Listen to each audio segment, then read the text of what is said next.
Welcome to studios news బులెటిన్ల ముందుగా headlines. జల్వన్ machine Jagan ప్రభుత్వం 4000 కోట్ల దుర్వినియోగం చేసింది. Deputy CM Pawan Kalyan.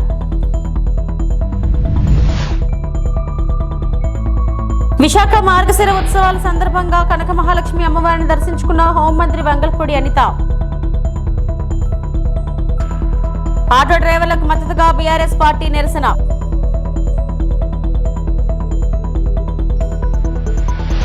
జలవన్ machine లో గత ప్రభుత్వం 4000 కోట్ల దుర్వినియోగం చేస్తుందని AP deputy CM Pawan Kalyan విమర్శించారు. నీటిని ఎక్కడి నుంచి తెచ్చుకుంటున్నామనేది గుర్తించక ముందే పైపులు వేశారన్నారు. విజయవాడలో జల్ జీవన్ మిషన్ అమలుపై గ్రామీణ నీటి సరఫరా పారిశుద్ధ విభాగం ఆధ్వర్యంలో నిర్వహించిన రాష్ట్ర స్థాయి వర్క్ షాప్ లో ఆయన మాట్లాడారు. తమ ప్రభుత్వం అధికారంలోకి వచ్చాక 70,000 కోట్లు మంజూరు చేయాలని కేంద్రాన్ని కోరినట్లు పవన్ తెలిపారు. ఈ మేరకు కేంద్ర మంత్రి సిఆర్ పాటిల్ ను కోరామన్నారు. పూర్తి వివరాలతో రావాలని ఆయన సూచించినట్లు వివరించారు. జనవరి నెలాఖరుకు డిపిఆర్ తీసుకుని జల్ శక్తి మంత్రికి ప్రతిపాదన పంపిస్తాం. జల్వన్ మిషన్ ను మరింత బలోపేతం చేస్తాం. అనేక మంది అనుభవిస్తున్న నీటి సమస్య పరిష్కారాన్ని తొలి ప్రాధాన్యంగా తీసుకోవాలి. రోజుకు మనిషికి సగటున 55 లీటర్ల పరిశుభ్రమైన నీటిని ఇవ్వాలన్నదే ప్రధాని మోడీ కళ. నిరంతరం ప్రతి ఒక్కరికి నీటి సరఫరా ఉండాలనే ఆకాంక్షతో జల్ జీవన్ మిషన్ ప్రారంభమైందని పవన్ పేర్కొన్నారు. మీరు రిజర్వాయర్ నుంచి తీసుకొని మీరు అది ప్రజలకు ఇవ్వాలి, అంతేగాని గ్రౌండ్ వాటర్ నుంచి కాదు ఇదని చెప్తే. కానీ గత ప్రభుత్వం చేసిందంతా ఏంటంటే మన అడిగిన పర్పస్ ఏంటంటే కేంద్ర ప్రభుత్వం ప్రాజెక్ట్ ఇది రిజర్వాయర్ నుంచే తీసుకోమని చెప్పింది. కానీ గత ప్రభుత్వం ఈ 4000 కోట్లకు కూడా, ఎందుకంటే మనం కొత్త ప్రభుత్వం వచ్చాక దాదాపు 700 కోట్లు మనం తీసుకున్నాం. మనం చేసిన మనం తీసుకున్నది. ఇప్పుడు జల్ జీవన్ మిషన్ కింద వాళ్ళు అడిగింది ఏంటంటే మనకున్న దాదాపు 38 మేజర్ సస్టైనబుల్ సోర్స్ రిజర్వాయర్స్ ఉన్నాయి మనకి. వాటికి సంబంధించి 95.44 ట్యాప్ కనెక్షన్స్కి 38 వాటర్ రిసోర్సెస్ని సస్టైనబుల్ వాటర్ రిసోర్స్ని తీసుకోమని ప్రతిపాదన ఉంది. కానీ గత ప్రభుత్వం ఏం చేసిందంటే 4000 కోట్లు కూడా గ్రౌండ్ లెవెల్లో చూస్తే కంప్లీట్గా కేంద్ర ప్రభుత్వం నిబంధనలకు వ్యతిరేకంగా చేశారు. ఏదో 1-2 స్కీములు తప్ప మిగతావన్నీ కూడా, అంటే ముందు పైపులు కొనేశారు. ఫస్ట్ ఎక్కడైనా సరే మనం నీటిని ఎక్కడి నుంచి తెచ్చుకుంటాం అనేది గుర్తించడం మానేసి ముందు పైపులు వేసేసారు. అవసరమైతే ఒక బోర్ పాయింట్ తవ్వేశారు. అలా ఇచ్చేస్తే ఇక్కడ మీకు చూపించదలుచుకుంది ఈ ఈ 2 మ్యాప్స్ ఉన్నాయి ఇక్కడ. యాక్చువల్ జల్ జీవన్ మిషన్ తాలూకు ముఖ్య ఉద్దేశం ఇది. 38 సస్టైనబుల్ రిజర్వాయర్స్ నుంచి దీని మ్యాపింగ్ ఇలా ఉండాలి. ఈ రెడ్ ఎందుకున్నాయి ఇక్కడ, ఈ రెడ్ ఇవన్నీ ఎందుకున్నాయి అంటే ఇవన్నీ బోర్ పాయింట్స్తో చేసింది. బోర్ పాయింట్స్ నిరంతర సరఫరా ఉండదు. ఏదో ఒక 5 నెలలు రావచ్చు, లేదంటే వాటర్ చెరువులు బోర్లు ఎండిపోతే మళ్ళీ ఆగిపోతాయి. సో ఇట్లాగా వీళ్ళు 4000 కోట్లు ఖర్చు పెట్టినా కానీ వాస్తవానికి అవి ఏవి పనిచేసే పరిస్థితిలో లేవు. సో దిస్ ఇస్ 4000 కోట్లు దుర్వినియోగం అయిపోయినట్టుగా మనం భావించవచ్చు. సో అందుకని మళ్ళీ తిరిగి కొత్త ప్రభుత్వం వచ్చాక గౌరవ ముఖ్యమంత్రి శ్రీ నారా చంద్రబాబు గారి ఆధ్వర్యంలో, ఆయన నాయకత్వంలో ఆయన మాకు చెప్పిన ఈ ప్రమాణాలు కానీ ఆదేశాలు కానీ, మేము ఈ సస్టైనబుల్ వాటర్ సోర్స్ని ఎంత బలోపేతంగా ముందుకు తీసుకెళ్ళాలి, అలాగే ఎలా దీన్ని ఈ కన్జర్వేషన్ ఒక దీన్ని భాగం చేయాలి, దీంట్లో వీటన్నిటిలో మేము ముందుకెళ్తాం. మొన్న నేను సిఆర్ పాటిల్ గారి దగ్గరికి కూడా నేను వెళ్ళినప్పుడు కేరళ 45,000 కోట్లు అడిగింది. మేము అడుగుతుంది కనీసం మాకున్న రాష్ట్రానికి మాకున్న పరిధి కనీసం ఒక 70,000 కోట్లు. అసెంబ్లీ ఎన్నికల్లో ఆటో డ్రైవర్లకు ఇచ్చిన హామీలను వెంటనే అమలు చేయాలని బీఆర్ఎస్ కార్యనిర్వాహక అధ్యక్షుడు కేటీఆర్ నిరసన వ్యక్తం చేశారు. ఆ పార్టీ ఎమ్మెల్యే ఎమ్మెల్సీలతో కలిసి కేటీఆర్ ఆటో డ్రైవర్లకు మద్దతుగా నినాదాలు చేస్తూ ఆటోలో అసెంబ్లీకి వెళ్లారు. రాష్ట్రంలో 93 మంది ఆటో డ్రైవర్ల ఆత్మహత్యలకు కాంగ్రెస్ ప్రభుత్వం కారణమని కేటీఆర్ విమర్శించారు. ఆటో కార్మికుల ధైర్యాన్ని కోల్పోవద్దని, న్యాయం జరిగే వరకు ఖచ్చితంగా పోరాడతామని భరోసానిచ్చారు.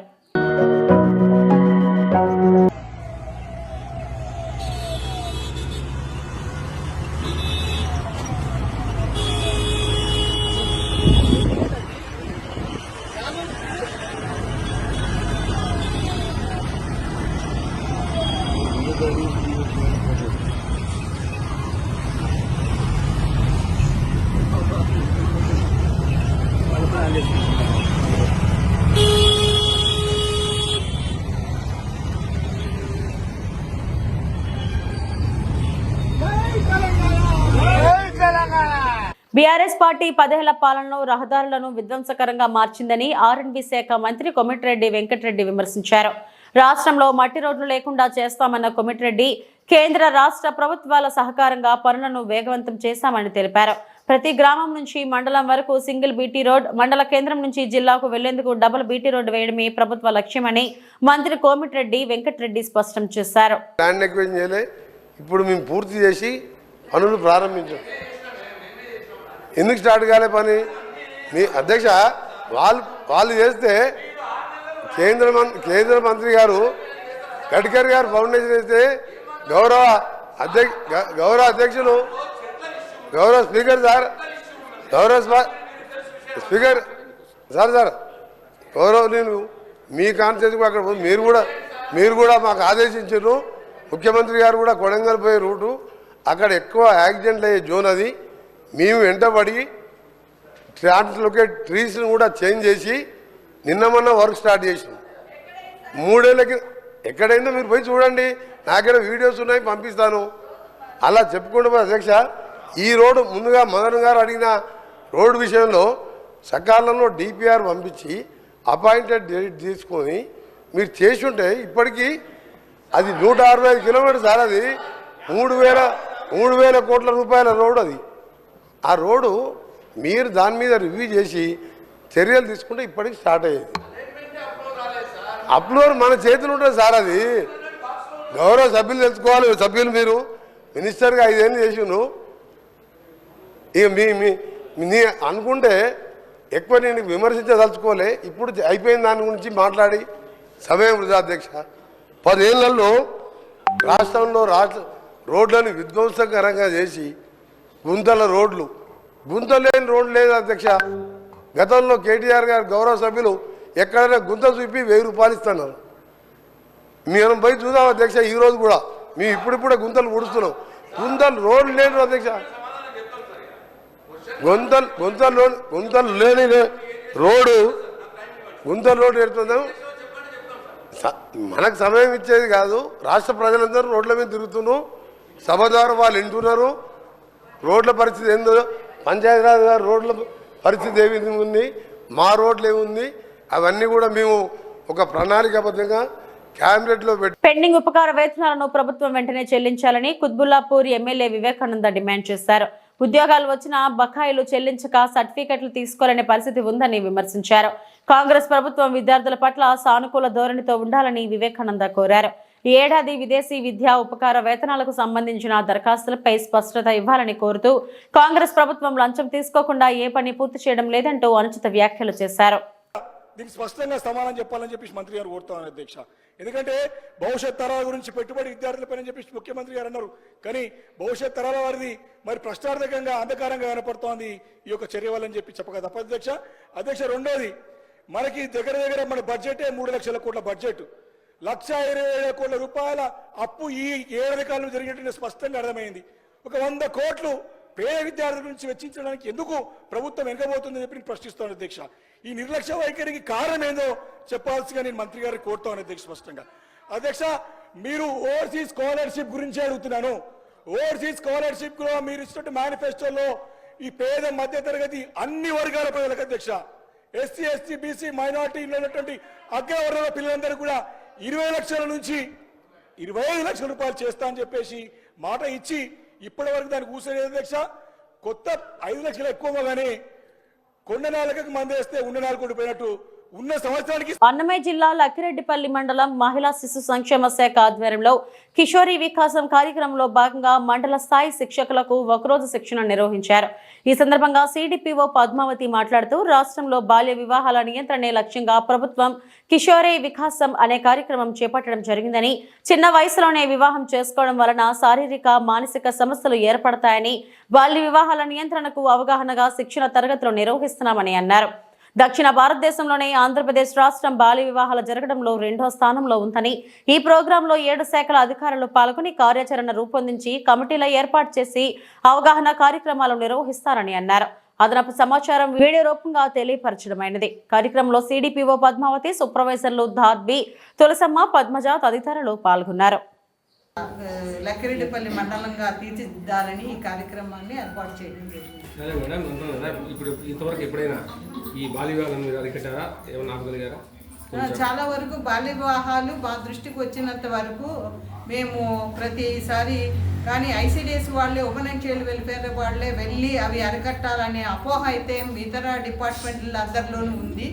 కానీ డ్రాప్ అవుట్ జరిగిన వెంటనే స్కూల్లో హెచ్ఎం కానీ అక్కడ టీచర్ కానీ ఫలానా తేదీ నుంచి అమ్మాయి లాంగ్ ఆబ్సెన్స్లో ఉంది కాబట్టి ఆ విషయాన్ని మా అందరికీ తెలియజేస్తే ముందుగానే ఎందుకనే ఆమె డ్రాప్ అవుట్ అవుతుంది, ఎందుకు బడికి రాలేదు, ఏమి జరుగుతుందని మేము ముందుగా తెలుసుకోవడానికి వీలవుతుంది. రేపు పెళ్ళి, రాత్రి పెళ్ళి అనగానే మాకు సమాచారం వస్తుంది. ఆ స్టేజ్లో మాకు ఆపడం చాలా కష్టతరం అవుతుంది. దీంట్లో రెవెన్యూ శాఖ వారి యొక్క పాత్ర, పోలీస్ శాఖ వారి పాత్ర, ఎడ్యుకేషన్ డిపార్ట్మెంట్ పాత్ర ఉన్నప్పటికీ ఓన్లీ అంగన్వాడీ వర్కరే చెప్పాలి సమాచారం, ఐసిడిఎస్ వాళ్ళే ఆపాలి అని మా మీద ఎక్కువ బర్డన్ పెట్టడం వల్ల ఈ శిశు సంక్షేమం అంటే పోషణ మరియు వాళ్ళకి ప్రీ స్కూల్ ఎడ్యుకేషన్ చెప్పే దాంట్లో మేము కొంచెం చాలా వరకు కృషి చేయగలం. కానీ అందరి డిపార్ట్మెంట్ సహకారంతో అయితే మేము సక్సెస్ఫుల్గా బాల్య వివాహాన్ని ఆపగడానికి మా వంతు ప్రయత్నం అయితే 100% అందిస్తున్నామండి. కాబట్టి అన్ని శాఖలు సమన్వయం అయితే ఆపగలుగుతాం. కరెక్టే మేడం, మీరు చెప్పేది బాగానే ఉంది. కానీ కాకపోతే ప్రతిసారి కూడా దీనికి సంబంధించిన ఓన్లీ ఐసీడీ సంబంధమే వాళ్ళే ఆపగలగాలి అంటున్నారు. అది ఎంతవరకు చెప్పండి? అది అయితే అవాస్తవం అండి. ఇప్పుడు మాకు ఎటువంటి పవర్స్ ఉండవు అనమాట. ఇప్పుడు పోలీస్ శాఖను చూస్తే భయపడతారు ప్రజలు, రెవెన్యూ అధికారిని చూస్తే భయపడతారు. ఓన్లీ ఐసిడిఎస్ నువ్వు ఏందమ్మా నువ్వు ఫుడ్ పెట్టకపోతే పోనీ, కానీ నీ వల్ల మేమేం లబ్ధి పొందుతున్నాము, నువ్వు ఇచ్చే తక్కువ నాణ్యత కలిగిన ఫుడ్ మాకు అవసరమా అని మమ్మల్ని చాలా వరకు చాలా కించపరిచి అసలు కేర్ చేయట్లేదు. కాకపోతే మేము అవగాహన అయితే కలిగిస్తున్నాం. కానీ వాళ్ళలో భయము, గ్రామంలో అంటే భయము అంటే ఇది తప్పు, దీన్ని చేస్తే శిక్ష అమలు అవుతుంది, మేమంతా అందరి బాధ్యత ఉందని చెప్పి ప్రతి డిపార్ట్మెంట్ వాళ్ళు ముందుకు వస్తే తప్ప ఇది సక్సెస్ఫుల్గా ఆపలేము. మా ఎదురుగుండా ఏదో కలెక్టర్ గారు చెప్పారు కాబట్టి మెసేజ్ వచ్చింది కాబట్టి మా ఆపుతున్నామని అబద్ధం చెప్పి కూడా బయటికి వెళ్ళేసి వాళ్ళందరూ మళ్ళీ తిరిగి పెళ్లి చేసేసుకుంటారు. ఆ విషయాన్ని కూడా మాకు తెలియజేయట్లేదు. దానికి పొలిటికల్ సపోర్ట్ కూడా చాలామంది చేయటం వల్ల కూడా మేము చాలా వరకు ఆపలేకపోతున్నాము. న్యూట్రిషన్ రాష్ట్రంలో అత్యంత అవినీతి ఎమ్మెల్యే ఎవరు అని పోటీ పెడితే ఆదిరెడ్డి వాసునే మొదటి స్థానంలో ఉంటాడని ఆరోపించారు. వైఎస్ఆర్సీపీ మాజీ MP Margani Bharat dumping yard contractor వద్ద స్థానిక ఎమ్మెల్యే 2 కోట్లు డిమాండ్ చేశారనే ఆరోపణలు ఉన్నాయన్నారు. అలాగే ఇసుక నుంచి వచ్చే డబ్బులు లెక్క పెట్టలేక ఆదిరెడ్డి 3 కరెన్సీ లెక్కించే మిషన్లు కొనుగోలు చేశారట అని వ్యాఖ్యలు చేశారు. రాజమండ్రి మాజీ ఎంపీ మార్గాని భరత్ తాజాగా మీడియాతో మాట్లాడుతూ కూటమి ప్రభుత్వం వచ్చిన 6 నెలల కాలంలో ఈవీఎం ఎమ్మెల్యే ఆదిరెడ్డి వాసు దంతాల లిస్టు లెక్కలేనంత ఉంది. కోటిలింగాల ఘాట్ నుండి 4th బ్రిడ్జ్ వరకు ఉన్న 15 ర్యాంపులో డ్రెడ్జింగ్ చేసి 800 లారీలు ప్రతిరోజు అక్రమంగా ఇసుక తరలిస్తున్నారు. ఇక్కడ ఎమ్మెల్యే మామూలు వసూలు అవుతుంది. లారీకి 8,500 రూపాయలు తీసుకుంటున్నారు. స్థానిక ఈవీఎం ఎమ్మెల్యేకు రోజుకు ఈ ర్యాంపుల ద్వారా 24 లక్షల రూపాయలు ఆదాయం వస్తుంది. ఆనంద్ నగర్, క్వారీ ప్రాంతాల్లో పేకాట క్లబ్లు కూడా స్థానిక ఎమ్మెల్యే ఆదేశాలతోనే నిర్వహిస్తున్నారు. ఇటువంటి ఎమ్మెల్యే అసెంబ్లీలో భూ కబ్జాల గురించి మాట్లాడడం హాస్యాస్పదం. ఎమ్మెల్యే వెనకాలే తిరిగే వ్యక్తులు అనేక చోట్ల భూ కబ్జాలకు పాల్పడ్డారు. ఎమ్మెల్యే గారికి ఒక లారీకి, చిన్న లారీ పెద్ద లారీ యావరేజ్ చేసుకుంటే 4,000 రూపాయలకి ఎడుతుందంట. అంటే రోజుకి 600 లారీలు చొప్పున వేసుకుంటే ఈ ఈవీఎం ఎమ్మెల్యే గారి సామ్రాజ్యం రోజుకి 24 లక్షల రూపాయలు ఆయన ఆదాయం. ఎంతండి? 24 లక్షల రూపాయలు రోజుకి.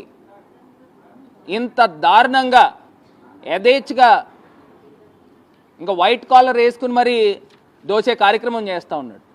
శాండ్తో పాటు ఇక్కడ ఆనంద్ నగర్, అదేవిధంగా క్వారీ ప్రాంతాల్లో పేకాట క్లబ్బులు నడుపుతూ ఉన్నారు, బ్రాకెట్లు నడుపుతూ ఉన్నారు. మరి ఏమనాలి అంటే ఇవన్నీ పేకాట క్లబ్బులు నడిపే రింగ్ మాస్టర్ మన ఈవీఎం ఎమ్మెల్యేనే. ఇది కాక అసెంబ్లీలో భూ కబ్జాల గురించి మాట్లాడేటంట. నాకు ఎంత ఆశ్చర్యం వేస్తుందో. వీళ్ళు వెనకాల ఉన్న వ్యక్తులందరూ మరి భూ కబ్జా రాయిళ్ళు వీళ్ళందరూ. భాస్కర్ నగర్లో గౌతమి జీవకారుణ్య సంఘం బ్యాక్ సైడ్ భాస్కర్ నగర్లో ఎన్ని వేల గజాలు హాంఫర్ట్ చేస్తూ ఉన్నారు. తిరుపతి జిల్లా సైబర్ క్రైమ్ పోలీసులు గత నెల రోజుల్లోనే ప్రజలు వివిధ రకాలుగా పోగొట్టుకున్న 87 లక్షల రూపాయల విలువైన 435 సెల్ ఫోన్లను రికవరీ చేసి బాధితులకు అప్పగించడం జరుగుతున్నదని జిల్లా ఎస్పీ సుబ్బారెడ్డి తెలిపారు. బుధవారం తిరుపతి జిల్లా పోలీస్ కార్యాలయంలో ఏర్పాటు చేసిన విలేకరుల సమావేశంలో ఇందుకు సంబంధించిన పూర్తి వివరాలను వారు మీడియాకు వెల్లడించారు.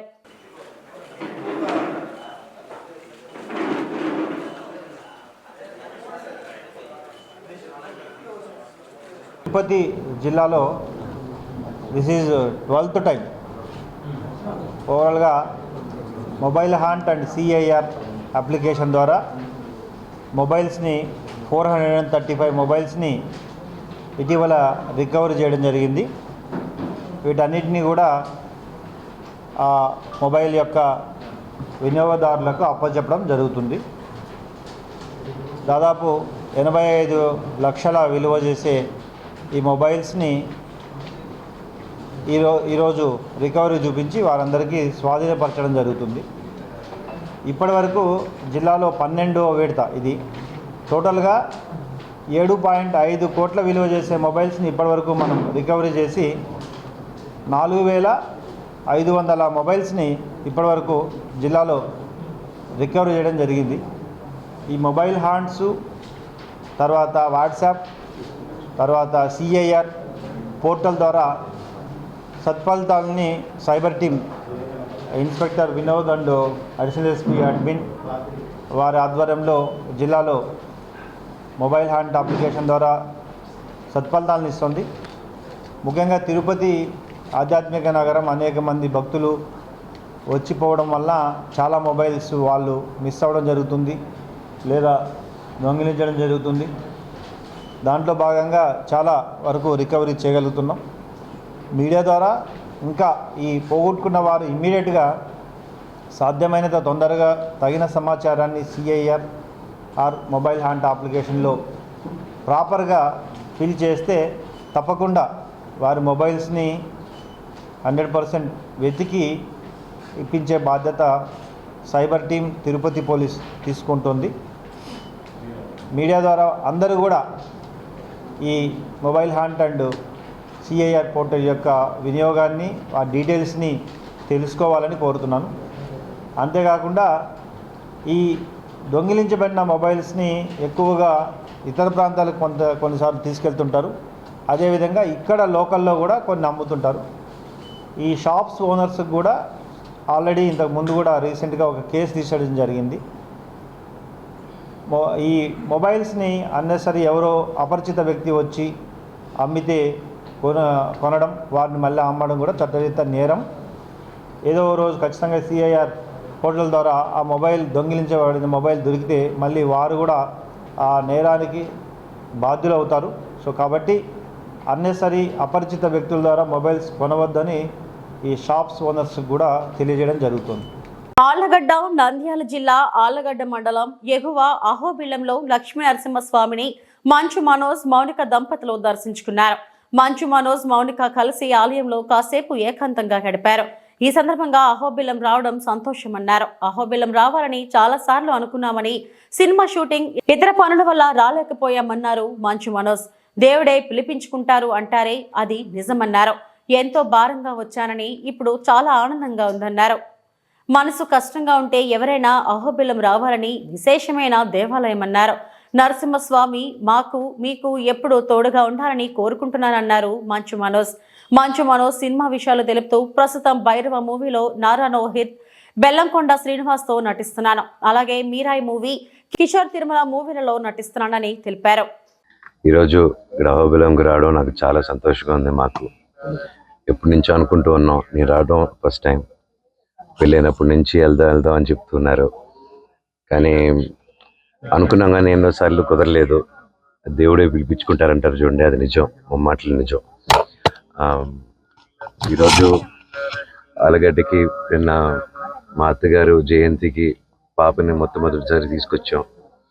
అండ్ అది కూడా అత్తగారి జయంతికి తీసుకొద్దాం అని ఇప్పుడు ఎంతో కాలంగా చూస్తున్నాం. షూటింగ్ జరుగుతూనింది. ఆవిడ పనుల మీద ఉన్నారు, పిల్లలు. సో ఫైనల్గా నేను బ్రేక్ తీసుకొని ఆ ప్రొడక్షన్ కూడా నాకు ఆఫ్ ఇవ్వడం థ్యాంక్ యూ. అండ్ ఈరోజు ఇక్కడ రావడం చాలా మనసు శాంతిగా ఉంది. ఎంతో మనసు భారంతో వచ్చాము. అండ్ ఊరికి రాగానే మా బంధువుల్ని, మా ఇంట్లో వాళ్ళని, ఇక్కడ అందరినీ చూడగానే చాలా ఆనందంగా ఉంది. వాళ్ళ ప్రేమ, ఆప్యాయత. అండ్ అలాగే ఒక రోజు ఉండి గుడ్లన్నీ తిరిగి వెళ్దాం, ఇక్కడ అహోబిలానికి వచ్చి వెళ్దాం అని నేను రాత్రి రావడం జరిగింది. వచ్చి తిరిగి వెళ్ళాము. కొంచెం చీకటి పడింది వచ్చేసరికి. లేదు, తెల్లారుజామున మళ్ళీ వద్దామని ఈరోజు మేము పొద్దునే బయలుదేరాల్సి ఉండి మళ్ళీ గుడి దగ్గరికి వచ్చి ఇక్కడ టైం స్పెండ్ చేసి కొంచెం దేవుడి దర్శనం, ఇక్కడ కొంచెం టైం స్పెండ్ చేస్తేనే మనసు చాలా ఆనందంగా ఉంది. ప్రతి ఒక్కరూ ఎవరికి మనసు కష్టంగా ఉన్నా, గుండె భారంగా ఉన్నా ఇక్కడికి రండి. చాలా విశేషమైన గుడి. ఇక్కడ వచ్చి ప్రార్థించుకొని అంత మంచి జరుగుతుంది. ఆ నరసింహస్వామి ఎప్పుడూ తోడుగా ఉండాలని, మాకు, మా కుటుంబానికి, మీకు, మీ కుటుంబానికి తోడు ఉండాలని కోరుకుంటున్నాను. Thank you. సినిమాల గురించి చెప్పండి సార్. అవునండి, భైరవం అనే సినిమా షూటింగ్ జరుగుతుంది ఇప్పుడు. నేను, నారా రోహిత్ గారు, అలాగే బెల్లంకొండ సాయి గారు ముగ్గురు కలిసి చేస్తున్నాం. విజయ్ కనకమేడల గారి డైరెక్షన్లో, రాధామోహన్ గారి ప్రొడక్షన్లో. అలాగే పీపుల్స్ మీడియా ఫ్యాక్టరీలో మిరాయ్ అనే సినిమా చేస్తున్నాను, కార్తీక్ ఘటప్నేని గారి డైరెక్షన్. కుప్పం బైరగానపల్లి 3వ వార్డులో గల వైసీపీ నాయకుడు ఆండెప్ప ఆధ్వర్యంలో ఉన్న రైస్ మిల్లులో అక్రమంగా రేషన్ బియ్యము పాలిష్ చేస్తున్న వైనం. రైస్ మిల్లుపై ఆకస్మికంగా దాడి చేసి ఆంధ్ర, తమిళనాడుకు చెందిన ప్రభుత్వ రేషన్ బియ్యాన్ని స్వాధీనం చేసుకున్న పోలీసులు. సుమారు 5 టన్నుల రేషన్ బియ్యంను స్వాధీనం చేసుకున్న పోలీసులు. వైసీపీకి చెందిన ఆండెప్పపై కేసు నమోదు చేసి రేషన్ బియ్యంను స్వాధీనం చేసుకున్న పోలీసులు.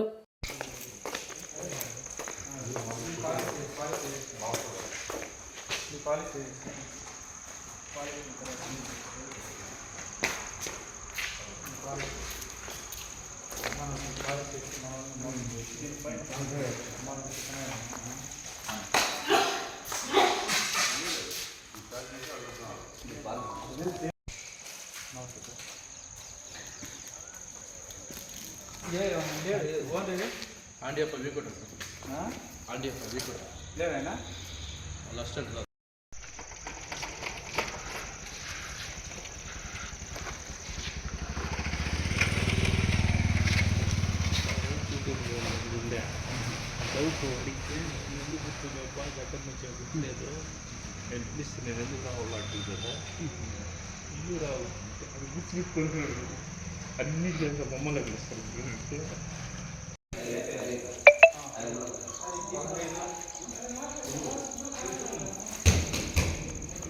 సెటిల్మెంట్కి వస్తున్నా సార్.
ఇవి ఇప్పటి వరకు నా బులెటిన్ అప్డేట్స్. నమస్తే.